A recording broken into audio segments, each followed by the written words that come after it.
এই যে আমি মানুষ, মানব ধর্ম,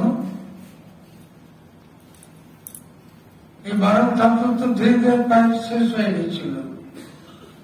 স্বামীজি ঠাকুরকে বলছেন নবযুগ ধর্ম প্রবর্তন, একটা নতুন যুগ। এই নতুন যুগের নতুন মানুষ। ওই গান একটা খুব বিখ্যাত গান আছে, এনেছে নতুন মানুষ দেখবি যদি আইছিল, তার বিবেক বৈরাগ করেছিলি দুই কান্দে সহজ করে।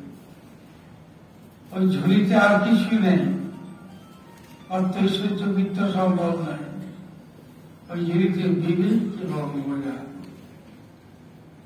কি বিবেক? বিবেকের অর্থ কি? সত্য মিথ্যা বিচার। বৈরাগ্য কি? বিষয়ে বিরাগ, ঈশ্বর অনুরাগ। স্বভাবতই সংসারের মানুষ, আমরাও সংসারী। আমাদের সংসার তো ছোট নয়, আমাদের সংসারের সব যাতে দেখছে।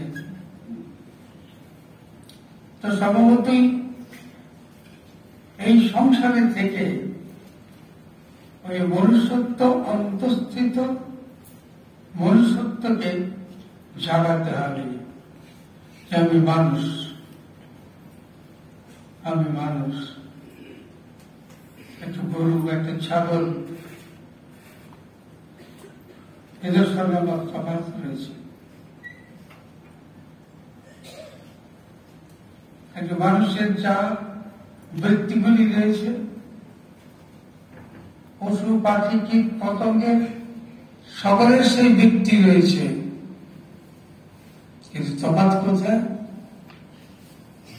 তফাৎ হচ্ছে মানুষ জ্ঞান লাভ করতে পারে, সত্য মিথ্যা, ভালো মন্দ, কর্তব্য অকর্তব্য, এসব তার বিচার রয়েছে। এই বিচার যাদের রয়েছে, যে পশু আর আমার মধ্যে এই তো প্রভেদ। একটা পশু তার যে জীবন, একটা মানুষের জীবন কি? যে মানুষ নিজের প্রবৃত্তিগুলোকে নিয়ন্ত্রণ করতে পারে, চিন্তা করে, সত্য মিথ্যা, সৎ অসৎ, এই বিচার বিবেচনা করতে পারে। যে আমি না মানুষ, অসৎ কর্ম, অসৎ উপায়ে উপার্জন করতে গেলে তাদের মনে হয় যে না, আমার বাবা, আমার মা যদি জানতে পারে আমি এই উপায়ে অর্থ উপার্জন করতে পারি, করছি, তারা খুব দুঃখিত হবে। এভাবে সংসারের থেকে মানুষ ধীরে ধীরে ধীরে ধীরে ধীরে ধীরে জ্ঞান অর্জন করতে পারে। সে এইটাই তফাৎ। বৃত্তিগুলিকে ঠাকুর বলছেন ক্রোধ, লোভ, মদ, মোহ, আশ্চর্য, এই বৃত্তিগুলিকে ঈশ্বর অভিমুখী করে দাও। লোভ হচ্ছে ভগবান দর্শনের জন্য লোভ।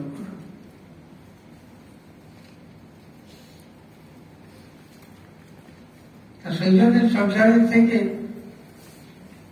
এটা একটি বিরাট ব্যাপার। এই সবটিকে আমাদের সকলের জীবনের কাছে অত্যন্ত প্রেরণাপ্রদ। এই জন্য কি করতে হবে না, চিত্তস্ব শুদ্ধ হয়ে পারব। যে কাজ করব তাতে চিত্তটা শুদ্ধ হয়ে যাবে। সেই কর্ম পূজা আকারে সেই কর্ম করতে হবে। সংসারের কাজ বলুন, সমাজের কাজ বলুন, হাসপাতালের কাজ বলুন, বা শিক্ষালয়ের কাজ বলুন। হাসপাতালের কাজের কথা বলতে যে আমি এক বৃদ্ধা আমাকে বলেছিলেন, একটি ছাত্রের ঠাকুমা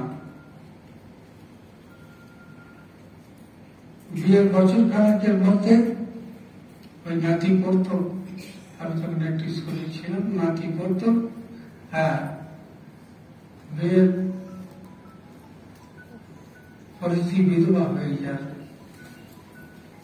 একমাত্র মেয়েকে দেখে আর কি।